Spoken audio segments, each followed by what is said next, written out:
Guys welcome back to Sun YouTube channel. Guys Bigg Boss ಕಡೆಯಿಂದ ಎರಡನೇ promo ಬಿಟ್ಟಿದ್ದಾರೆ. ಈ ಪ್ರೋಮೋದಲ್ಲಿ ಜಾನ್ವಿ ಅವರು ಕಣ್ಣೀರ್ ಹಾಕ್ತಾ ಇದ್ದಾರೆ. ಏನು ಇದು ಕಣ್ಣೀರಿನ ಕತೆ ಅಂತ ಕೇಳಿ ನೋಡ್ಕೊಂಬರೋಣ ಬನ್ನಿ. ಸೊ ಗೈಸ್ ಆಕ್ಚುಲಿ ಇದು ನನಗೆ ನೋಡ್ತಾ ಇರೋ ಹಾಗಿದ್ರೆ ಸ್ವಲ್ಪ ಮೊಸಳೆ ಕಣ್ಣೀರ್ ಅಂತಾನೆ ಅನಿಸ್ತಾ ಇದೆ. ಮೇ ಬಿ ಕಂಪ್ಯಾರಿಟಿವ್ಲಿ ಇಷ್ಟು ದಿನ ಇಲ್ದೇ ಇರೋಂಥ ಪಶ್ಚಾತ್ತಾಪ ಸಡನ್ ಆಗಿ ಆಚೆಗಡೆ ಬಂದಂತ ಕಂಟೆಸ್ಟೆಂಟ್ಗಳು ಇವ್ರಿಗೆ ಹೇಳಿದಾಗ ಎಲ್ಲೋ ದುಃಖ ತರಿಸಿ ನಾನೆಲ್ಲೋ ತುಂಬಾ ಏನೋ ಇವ್ರಿಗೆ ಆಚೆಗಡೆ ಒಳ್ಳೆ ಹೆಸರಿದೆ ಅನ್ನೋ ತರನೇ ಹೇಳ್ತಾ ಇದ್ದಾರೆ. ಇಲ್ಲಿ ಆಕ್ಚುಲಿ ರಿಷಾ ಗೌಡ ಅವರು ಸೊ ಈ ಕಡೆ ಜಾನ್ವಿ ಅವ್ರನ್ನ ಕುಡ್ಸ್ಕೊಂಡು ಹೇಳ್ತಾ ಇದ್ದಾರೆ, ನೀವು ಇಂಡೈರೆಕ್ಟ್ ಆಗಿ ಅಶ್ವಿನಿ ಗೌಡ ಅವ್ರಿಗೆ ರೆಕ್ಕೆ ಆಗ್ಬೇಡಿ, ರೆಕ್ಕೆ ಆದ್ರೆ ನೀವು ಈ ಮನೆಯಲ್ಲಿ ಕಳೆದೋಗ್ತೀರಾ ಅಂತ ಅಂದ್ರೆ ನಿಮಗ್ ನೀವೇ ಮುಳ್ಳಾಗ್ತಾ ಇದ್ದೀರಾ, ನಿಮ್ ದಾರಿಗೆ ನೀವೇ ಮುಳ್ಳಾಕೊಳ್ತಾ ಇದ್ದೀರಾ ಅಂತಾನೆ ಇಂಡೈರೆಕ್ಟ್ ಆಗಿ ಹೇಳ್ತಾ ಇದ್ದಾರೆ. ಸೊ ಇಲ್ಲಿ ಏನಪ್ಪಾ ಅಂತಂದ್ರೆ ಒಂದು ಅರ್ಥ ಮಾಡ್ಕೊಳ್ಬೇಕು ಅಂತಂದ್ರೆ ಜಾನ್ವಿ ಅವರು ಅವರ ಸವಾಸ ಬಿಡ್ಲಿ ಅಂತ ಬಿಗ್ ಬಾಸ್ ಅವರು ಇವ್ರಿಗೆ ಹೇಳಿದ್ದಾರೆ.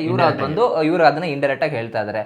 ಸೊ ಇವ್ರು ಏನಾದ್ರು ಮತ್ತೆ ಕಂಟಿನ್ಯೂ ಇಲ್ಲಿ ನೋಡಿದ್ರೆ ಹೆಲ್ಪ್ ತಗೊಳ್ಳೋದು ಮತ್ತೆ ಜಾನ್ವಿ ಅವರು ಅಶ್ವಿನಿ ಹತ್ರನೇ ಹೇಳ್ತಾರೆ. ಅಶ್ವಿನಿ ಅವರು ಅದಕ್ಕೆ ಯಾರು ಕೆಟ್ಟ ಹೆಸರೇ ಮಾಡಿಲ್ವಾ ಹಂಗಾದ್ರೆ ಇಲ್ಲಿ ಯಾಕೆ ನೀವಾಗ ತಲೆ ಕೆಡ್ಸ್ಕೊಂತಾ ಇದ್ದೀರಾ, ಆಚೆಗಡೆ ಕೆಟ್ಟ ಇಲ್ಲೆಲ್ಲ ಎಷ್ಟೋ ಜನ ಏನೋ ತಪ್ಪು ಮಾಡಿದ್ದಾರೆ, ಎಲ್ಲ ಯಾರು ತಪ್ಪೇ ಮಾಡಿಲ್ವಾ ಅನ್ನೋ ತರ ಹೇಳ್ತಾ ಇದಾರೆ. ಇಲ್ಲಿ ಕೆಲವೊಬ್ರು ತಪ್ಪು ಮಾಡಿ ಒಳಗಡೆ ಬಂದಿರ್ತಾರೆ, ಅದು ಪ್ರೂವ್ ಆಗಿರಲ್ಲ. ಇನ್ ಕೆಲವರು ತುಂಬಾ ಡಿಸೆಂಟ್ ಸಿಗಿರ್ತಾರೆ. ಅವರು ಈಗ ಗಿಲ್ಲಿ ನಟ ಅವ್ರಿಗೆ ಯಾವ್ದಪ್ಪ ಬ್ಲಾಕ್ ಮಾರ್ಕ್ ಇದೆ, ಏನು ಇಲ್ಲ. ಗಿಲ್ಲಿ ನಟ ಅವ್ರ ಹಂಗಾರೆ ತಪ್ಪು ಮಾಡೋರೆ ಅಂತ ಹೇಳಕ್ಕಾಗತ್ತಾ? ಇವ್ರು ಹೇಳ್ತಾ ಇರೋದು ಹೆಂಗೆ ಅಂತಂದ್ರೆ ಆಚೆಗಡೆ ಎಲ್ಲರೂ ತಪ್ಪು ಮಾಡ್ಕೊಂಡ್ ಬಂದಿರ್ತಾರೆ, ನೀವೇನು ತಲೆ ಕೆಡ್ಸ್ಕೊಂಬೇಡಿ, ನೀವ್ ಇನ್ನೂ ತಪ್ಪು ಮಾಡಿ ಅನ್ನೋ ತರನೇ ಹೇಳ್ತಾ ಇದಾರೆ. ಆಕ್ಚುಲಿ ಜಾನ್ವಿ ಅವರು ಗೊಳೋ ಅಂತ ಹೇಳ್ತಾ ಇದಾರೆ ಸಮಾಧಾನ ಮಾಡೋದಕ್ಕೆ. ಅಂದ್ರೆ ಅಶ್ವಿನಿ ಗೌಡ ಅವರು ಸಮಾಧಾನ ಮಾಡ್ತಾರೆ. ಅಶ್ವಿನಿ ಗೌಡ ಅವರು ಮತ್ತೆ ಇಲ್ಲಿ ಕಾವ್ಯ ಅವರು ಇಬ್ರು ಕುತ್ಕೊಂಡಿದ್ದಾರೆ. ಬಟ್ ಇಲ್ಲಿ ಒಂದೇನಪ್ಪಾ ಅಂತಂದ್ರೆ ಅಬ್ಸರ್ವ್ ಮಾಡ್ಬೇಕಾಗಿರೋದು, ಜಾನ್ವಿ ಅವರು ಈಗ ಯಾಕೆ ಸಡನ್ ಗಳಕ್ ಹೋಗ್ತಾ ಇದಾರೆ. ನಿಮ್ದು ಕೆಟ್ಟ ಹೆಸರು ಆಚೆಗಡೆ ಎಲ್ಲೂ ಇಲ್ಲ, ಹಂಗಂತ ಒಳ್ಳೆ ಕೆಲಸ ಹೆಸರು ಕೂಡ ಇದೆ ಅಂತ ನಾನು ಹೇಳಕ್ಕಾಗಲ್ಲ. ಯಾಕಂದ್ರೆ ನೀವು ವಿಡಿಯೋಸ್ಗಳು ವೈರಲ್ ಆಗಿದೆ ಬಂದ್ಬಿಟ್ಟು ನಾನು ನೋಡಿದ್ದು ಗ್ಲಾಮರ್ ಬಟ್ಟೆಗಳಲ್ಲೇ ನಾನು ನಿಮ್ಮ ವಿಡಿಯೋಸ್ಗಳಲ್ಲಿ ನಾನು ನೋಡಿದ್ದು ಯೂಶಲಿ. ಸೊ ಏನಾಗುತ್ತೆ, ಅದು ತುಂಬಾ ವೈರಲ್ ಆಗ್ತಾ ಇರುತ್ತೆ, ನಮ್ಮ ಸ್ಕ್ರೀನ್ ಅಲ್ಲಿ ಬರಬೇಡ ಅಂತಂದ್ರು ಅದು ಆಟೋಮೆಟಿಕ್ ಬಂದ್ಬಿಡುತ್ತೆ. ಸೊ ಆ ಒಂದು ಹೆಸರು ಆಮೇಲೆ ರೀಸೆಂಟ್ ಆಗಿ ಡೈವರ್ಸ್ ಆಯ್ತು, ಅದು ಇದು ಅಂತ ಒಂದಷ್ಟು ಕಾಂಟ್ರವರ್ಸಿಸ್ಗಳು ಕೂಡ ಬಂತು. ಹೋಪ್ ದಟ್ ಅದು ನಾನು ತಪ್ಪು ಆಕ್ಚುಲಿ ಹೇಳ್ಬೇಕು ಅಂದ್ರೆ ಕೆಲವೊಬ್ರು ತುಂಬಾ ಡಿಫೇಮ್ ಮಾಡಿದ್ರು ಹೆಣ್ಮಕ್ಳುಗಳಿಗೆ ತಪ್ಪು ಅಂತ ನಾನು ಹೇಳ್ತೀನಿ.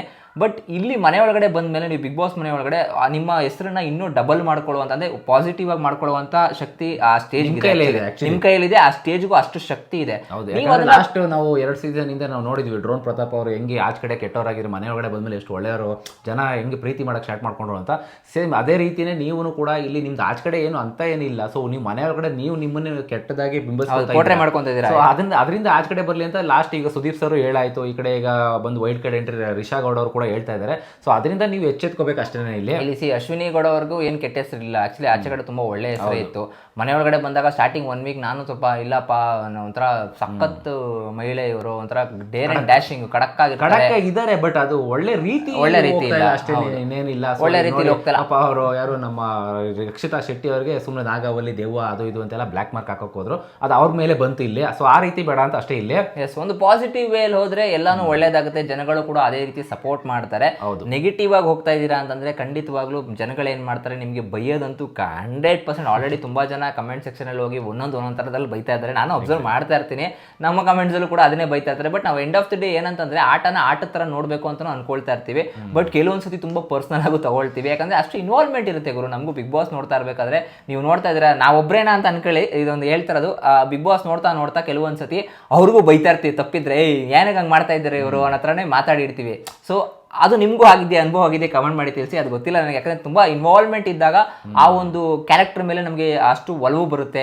ಫ್ಯಾನ್ಗಳಾಗ್ಬಿಡ್ಬೋದು, ಇಲ್ಲಾಂತಂದ್ರೆ ಆ ಒಂದು ಪರ್ಸನಾಲಿಟಿಗೆ ನಾವು ಫ್ಯಾನ್ ಆಗ್ಬಿಡ್ತೀವಿ. ಕೆಲವೊಬ್ರು ನೋಡಿಲ್ಲ ಲುಕ್ಗೆ ಫ್ಯಾನ್ ಆಗಬೇಕು ಅಂತ ಏನಿಲ್ಲ, ಪರ್ಸನಾಲಿಟಿಗೆ ಫ್ಯಾನ್ ಆಗ್ಬಿಡ್ತೀವಿ. ಸೊ ಆ ಒಂದು ಸೈಕಾಲಜಿಲಿ ಅವರು ನಾವು ತುಂಬಾ ಜನ ಅದನ್ನೇ ಯೋಚನೆ ಮಾಡಿದ್ವಿ. ಈಗ ಗಿಲ್ಲಿ ನಟ ಅವರು 2 ವಾರ ಸಕ್ಕತ್ತಾಗಿ ಪರ್ಫಾರ್ಮೆನ್ಸ್ ಕೊಟ್ಟು ಒಳ್ಳೆ ಇದು ಕೊಟ್ಬಿಟ್ಟು 3ನೇ ವಾರ ತಪ್ಪು ಮಾಡಿದ್ರು ಕೂಡ ಕೆಲವೊಂದ್ಸತಿ ಆ ತಪ್ಪು ಮಾಡಿದ್ರನ್ನ ನಾವು ಮುಚ್ಕೊಳಕ್ ನೋಡ್ತೀವಿ, ಏನಾಗಲ್ಲ ಬಿಡಿ ಅನ್ನೋ ಥರನೇ ಹೋಗ್ತೀವಿ. ಆ ಥರ ಬಿಲ್ಡಪ್ ಪರ್ಸನಾಲಿಟಿ ಮಾಡ್ಕೊಳ್ಬೇಕು. ಹೌದು, ಎಲ್ಲರೂ ತಪ್ಪು ಮಾಡ್ತಾರೆ, ಒಂದು ತಪ್ಪಾದ್ರೆ ಕ್ಷಮಿಸೋಣ. ಬಟ್ ಅಶ್ವಿನಿ ಗೌಡ ಅವ್ರದ್ದು, ಜಾನ್ವಿ ಗೌಡ ಅವ್ರದ್ದು ಏನಾಗ್ತಿದೆ ಅಂತಂದ್ರೆ ಪದೇ ತಪ್ಪುಗಳು ಮಾಡ್ತಾ ಇದ್ದಾರೆ. ಅಂಡ್ ಇದರಲ್ಲಿ ಅಶ್ವಿನಿ ಗೌಡ ಅವ್ರದೇ ಮೇಲ್ ಪಾಲಿದೆ, ಜಾಸ್ತಿ ಪಾಲಿರೋದು ಅಶ್ವಿನಿ ಗೌಡ ಅವ್ರದ್ದು.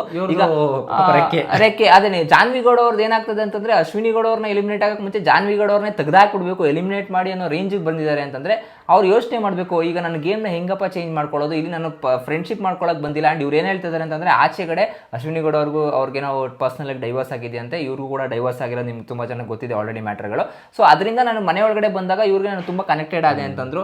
ಕನೆಕ್ಟ್ ಮಾಡ್ಕೊಳ್ಳಿ, but end of the day ನೀವು ಗೇಮ್ ಆಡಕ್ ಬಂದಿರೋದು ಫ್ರೆಂಡ್ಶಿಪ್. ನೀವು ಫಸ್ಟೇ ಹೇಳಿ, ನೋಡಿ ಅಕ್ಕ ನಾನು ಫ್ರೆಂಡ್ಶಿಪ್ ನಾನು ಮಾಡ್ಕೊಳ್ಬೇಕು ಅಂತ ಇದ್ದೀನಿ, ಇಲ್ಲೇನೇ ಆಪೋಸಿಟ್ ಆದ್ರೂ ನೀವೇನು ತಲೆ ಕೆಡ್ಸ್ಕೊಳಕ್ ಹೋಗ್ಬಿಡಿ, ಆಚೆ ಬಂದು ಸಿಗೋಣ ಆ ಒಂದು ರೀತಿಲಿ ಇರಬೇಕು. ಇವ್ರ ಮನೆ ಒಳಗಡೆ ನಾನು ಫ್ರೆಂಡ್ಶಿಪ್ ಮಾಡ್ಕೊಂತೀನಿ, ನಾನು ಅಪ್ಪ ಅವ್ರು ಯಾವ ನಿಂತ್ಕೋತಾರೋ ವಿರುದ್ಧವಾಗಿ ಇವರು ಅವ್ರ ವಿರುದ್ಧವಾಗಿ ನಿಂತ್ಕೋತಾರೆ ಅಷ್ಟೇ ಅಕ್ಕಬೊಕ್ಕರು ತರ ಇಲ್ಲಿ ಕರೆಕ್ಟ್ ಆಗಿದ್ದಾರೆ. ಸೊ ಅದನ್ನ ಚೇಂಜ್ ಮಾಡ್ಕೋಬೇಕು ಅಂತ ರಿಷಾ ಗೌಡ ನಿನ್ನೆ ನೋಡಿ ಅವ್ರು ಏನ್ ಹೇಳಿದ್ರು ಅಂತಂದ್ರೆ, ನಿನ್ನೆ ಆಕ್ಚುಲಿ ಅವರು ಡಿಸ್ರೆಸ್ಪೆಕ್ಟ್ ಮಾಡಿದ್ರು ಅಂತ ಒಂದು ಪದನ ಯೂಸ್ ಮಾಡ್ತಾರೆ. ಅಂದ್ರೆ ಹೋಗು ಬಾ, end of the day Rakshita ಅವ್ರಿಗೆ ಇವ್ರು ಬೈದಿದ್ದು ತಪ್ಪಿತ್ತು. ಇವ್ರ ಕರ್ಮ, ಇದು ಕರ್ಮ ರಿಟರ್ನ್ಸ್ ಅಂತ ಹೇಳ್ತಾರೆ ಗೊತ್ತಾ, ಎಲ್ಲೂ ಹೋಗಲ್ಲ. ನೀವು ಆ ಹುಡುಗಿಗೆ ಬೈದ್ರಿ, ಆ ಹುಡುಗಿ ರಿವೆಂಜ್ ತಗೊಳ್ಳೋದಕ್ಕೆ ಬೇರೆ ತರ ಏನೋ ಟ್ರೈ ಮಾಡಿದ್ಲು, ಆಗ್ಲಿಲ್ಲ. ಗಿಲಿ ನಟ ಅವ್ರು ನಿಂತ್ಕೊಂಡು ಗಿಲಿ ನಟಂಗ್ ಚಪ್ಪಾಳೆ ಸಿಕ್ತು, ಓಲ್ ಕರ್ನಾಟಕ ರಕ್ಷಿತಾನ ಮೆಚ್ಕೊಂಡು ಫೈನಲ್ ಕಂಟೆಂಟರ್ ಅಂತ ಆಲ್ರೆಡಿ ಪ್ರೂವ್ ಮಾಡ್ಕೊಂಡ್ಬಿಟ್ಟಿದ್ದಾರೆ. ಸೊ ನೀವು ನೋಡೋ ಹಾಗಿದ್ರೆ ವೈಲ್ಡ್ ಕಾರ್ಡ್ ಎಂಟ್ರಿಯಲ್ಲಿ ಮ್ಯೂಟೆಂಟ್ ರಘು ಅವ್ರು ಬರ್ತಾರೆ. ಮ್ಯೂಟೆಂಟ್ ರಘು ಅವ್ರು ಬಂದು ಅವರ ಒಂದು ಚಾಪ್ನ ಮೂಡಿಸ್ತಾ ಇದ್ದಾರೆ ಈಗ ಆಲ್ರೆಡಿ. ಹೌದು, ಕೆಲವರಿಗೆ ಅವರು ಒಂದು ಅವ್ರಿಗೆ ಹೇಳಿದ್ರು ನಿಮ್ಗೆ ಹೆಂಗ್ ಅನ್ನಿಸ್ತು, ಯಾವ್ದು ಅವ್ರಿಗೆ ಗೊತ್ತಾಗ್ಬೇಕು. ಯಾವಾಗ ಅವ್ರಿಗೆ ಡಿಸ್ರೆಸ್ಪೆಕ್ಟ್ ರಕ್ಷಿತಂಗ್ ಮಾಡಿದ್ರು, ಇವ್ರಿಗೆ ಆ ಥರ ಮಾಡಿದಾಗ ಯಾವ ತರ ಫೀಲ್ ಆಗುತ್ತೆ ಅನ್ನೋದು ಗೊತ್ತಾಗ್ಬೇಕು ಅಂತಾನೆ ಮಾಡ್ತಾ ಇದೀನಿ ಅಂತ ಮ್ಯೂಟೆಂಟ್ ರಘು ಅವ್ರು ಹೇಳಿ ಮಾಡ್ತಾ ಇದ್ರು.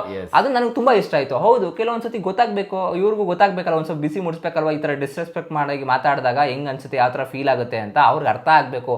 ಆಮೇಲೆ ಇನ್ನೊಂದು ಸಾರಿ ಕೇಳಿದ್ರು ಗೊತ್ತಾ, ಅದು ಪಕ್ಕ 100% ಹೇಳ್ತೀನಿ ಫೇಕ್ ಸಿಂಪತಿ, 100% ನಾನು ಬರ್ಕೊಡ್ತೀನಿ ಫೇಕ್ ಸಿಂಪತಿ. ಅವರು ಸಾರಿ ಕೇಳೋ ತರ ಇದ್ದಿದ್ರೆ ಎಕ್ಸ್ಟ್ರೀಮ್ ಲೆವೆಲ್ ಹೋದಾಗ ನಿಲ್ಸಿ, ನೋಡಮ್ಮ ರಕ್ಷಿತಾ ಸಾರಿ ಕಣಮ್ಮ, ಈ ತರ ನಾವು ಮಾಡಬಾರ್ದಾಗಿತ್ತು, ಸುಮ್ಮನೆ ಫನ್ಗೋಸ್ಕರ ಮಾಡಿದ್ದು ಅಂತ ಒಂದು ಸಣ್ಣ ಪುಟ್ಟವಾಗಿ ಮಾತಾಡ್ಬಿಟ್ಟಿದ್ರೆ ಅಲ್ಲಿ ಎಂಡ್ ಆಗ್ಬಿಡ್ತಿತ್ತು ಮ್ಯಾಟ್ರದು. ಇವ್ರು ಏನ್ ಮಾಡಿದ್ರು, ಒಂದು ಅತಿರೇಕಕ್ಕೆ ತಗೊಂಡೋಗಿ ಕಿಚನ್ ಪಂಚಾಯತಿಲಿ ಬಂದ್ರು ಕೂಡ ಅದು ಟಾಪಿಕ್ ಬಂದ್ರೆ ಮಾತಾಡೋಣ, ಇಲ್ಲಾಂದ್ರೆ ಹಂಗೆ ಬಿಟ್ಬಿಡೋಣ, ಫನ್ ಆಗಿ ಮಾಡಿದ್ವಿ ಅಂತ ಹೇಳ್ಬಿಡೋಣ ಅಂತ ಜಾನ್ವಿ ಅವರು ಇವರು ಡಿಸ್ಕಷನ್ ನಡೆಸ್ತಾರೆ. ಎಷ್ಟು ಸರಿ ಎಷ್ಟು ತಪ್ಪು, ಇವ್ರಿಗೆ ಅಷ್ಟು ಅಂದ್ರೆ ಅಷ್ಟು ಹೋರಾಟಗಾರ್ತಿ ಅಂತ ಹೇಳ್ತಾರೆ. ಆಮೇಲೆ ಲೈಕ್ ಜರ್ನಲಿಸ್ಟ್ ಅಂತ ಒಬ್ರು ಅವ್ರನ್ನವ್ರು ಗುರುತಿಸ್ಕೊಂಡಿದ್ದಾರೆ. ಅವ್ರ ಅಷ್ಟು ತಲೆ ಇದ್ದು ಬುದ್ಧಿ ಇದ್ದು ಏನಕ್ಕೆ ಇಲ್ಲಿವರೆಗೂ ಬಿಟ್ಕೊಟ್ರು, ಹಂಗಂದ್ರೆ ಅವ್ರಿಗೆ ಗೊತ್ತಿದೆ ತಪ್ಪು ಯಾವುದು ತಪ್ಪು ಸರಿ ಯಾವುದು ಅಂತ ತುಂಬಾ ಚೆನ್ನಾಗಿ ಗೊತ್ತಿರೋದ್ರಿಂದನೇ ಅವರು ಪರವಾಗಿಲ್ಲ ಬಿಡು, ಏನ್ ಮಾಡ್ಕೊಂತಾರೆ, ನಮ್ಗೇನು ಬೈಯಲ್ಲ ಅನ್ನೋ ಒಂದು ಗ್ಯಾರಂಟಿ ಮೇಲೆ ಆ ಥರ ಮಾಡಿದ್ರ. I don't know that. Guys, ನಿಮಗೆ ಅನಿಸುತ್ತೆ ಇದ್ರ ಬಗ್ಗೆ ಕಮೆಂಟ್ ಮಾಡಿ ತಿಳಿಸಿ. ಅಂಡ್ ಜಾನ್ವಿಯವರ ಕಣ್ಣೀರು, ಸೊ ನಿಮಗೆ ನಿಮ್ಮ ಮನಸ್ಸಲ್ಲಿ ಕರಗುತ್ತಾ ಇಲ್ವಾ ಅದು ಕೂಡ ಕಮೆಂಟ್ ಮಾಡಿ ತಿಳಿಸಿ. ಸಿಗೋಣ ಮುಂದಿನ ನೋಡೋದಲ್ಲೇ. ಅಲ್ಲಿ ತನಕ ಬಾಯ್.